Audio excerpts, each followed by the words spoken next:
नाजरीन, उर्दूग्राफी में खुशामदीद। कैसे हैं आप? आज आपके लिए रेहाना कमर की एक गज़ल लेकर आए हैं। मुझे उम्मीद है कि आप पसंद करेंगे। उससे पहले अगर आपने हमारे चैनल को सब्सक्राइब नहीं किया तो अभी कर लीजिएगा और बेल के आइकन पर क्लिक कर दीजिए ताकि आने वाली वीडियोस की इत्तला आपको बर वक्त मिल सके। उंगलियां फेर रहा था वो ख्यालों में कहीं,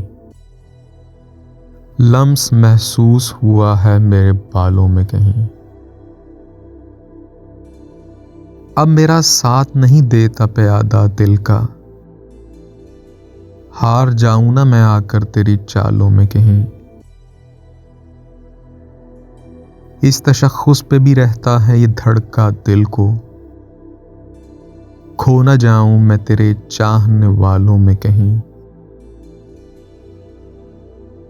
एक सूरज ने मुझे चांद का रुतबा बख्शा, वरना होती मैं किताबों के हवालों में कहीं। मुझको लगता तो नहीं वो मुतज़लज़ल, लेकिन इसको वहशत ही न ले जाए गज़ालों में कहीं। उंगलियां फेर रहा था वो ख्यालों में कहीं, लम्स महसूस हुआ है मेरे बालों में कहीं।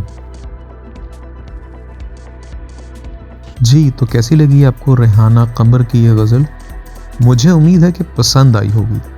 अगर पसंद आई तो इस वीडियो को लाइक और शेयर ज़रूर कीजिएगा, इससे हौसला अफजाई होगी।